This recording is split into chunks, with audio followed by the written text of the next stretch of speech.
Ettershank. Thank you, President. I rise to speak in support of this petition that's been tabled by Dr Mansfield. Victoria is running out of landfill. The sensible thing would be to increase recycling.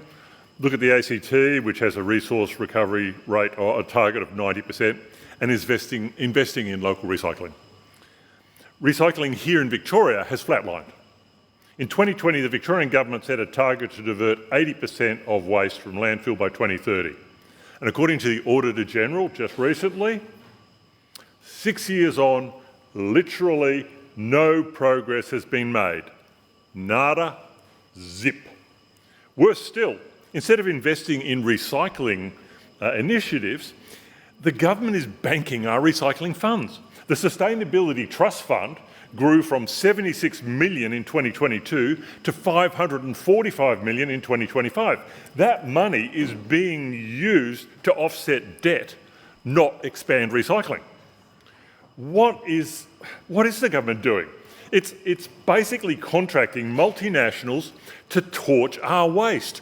Burn, baby, burn, as Dr Mansfield says. President, wouldn't it be great if government actually did the job of governing rather than outsourcing problems to the private market? But no, relying on market mechanisms is their go-to. It saves them the trouble of developing policies that instead improve the lives of Victorians. I've accused this government of many things, but this policy is so mind-bogglingly dumb that I am almost lost for words. And as those who know me, that's a very rare thing.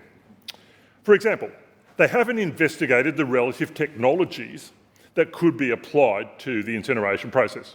Let the market decide. They haven't mandated that the incinerators be built near train tracks. Instead, they're happy for thousands of trucks to traverse our suburbs, BWs daily rolling past childcare centres, schools and shopping centres. Let the market decide.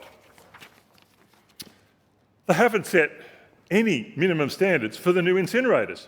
Let the market decide. Victorians are angry that the Allen government wants to dot incinerators around Melbourne's outer suburbs. It's a ring of fire. To put this in some perspective, the Allen government has issued 11 waste-to-energy licences, with only 5 incinerators. Only 5 incinerators are planned for the entire rest of Australia. We are frankly disgusted that the government won't release documents on the waste-to-energy tender process.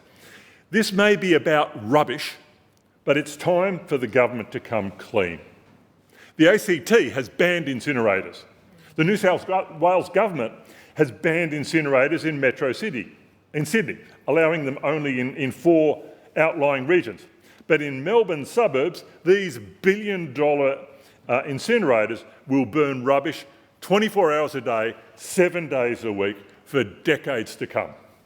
There is currently, obviously, an inquiry coming up to look into this proposal, and I think it is fair to say that the communities that are affected by these proposals demand an undertaking from this government that there will be no processing of development applications and operating licences until this inquiry is complete.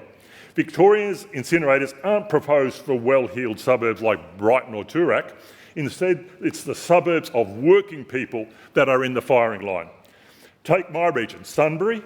The town forced to take the Westgate Tunnel's 1.5 million cubic metres of soil is now proposed to burn 750,000 tonnes of waste. Wallet, near Epping, 760,000 tonnes. Laverton, 280,000 tonnes. Dandenong, 100,000 tonnes. And Maryvale, 650,000 tonnes. I'm delighted that Sunbury MP Josh Bull has joined the ranks of traumatised government MPs who've realised what a disaster this proposal will be. Incinerators are cheap and convenient ways for the government to privatise waste disposal and handball the problem to multinationals from the Middle East, Asia and Europe. How sad is it that a Labor government believes the suburbs, overwhelmingly populated by working class people, are the natural home for rubbish fires? Shame on this government, and I commend the motion and the petition to the Dr Mansfield in reply.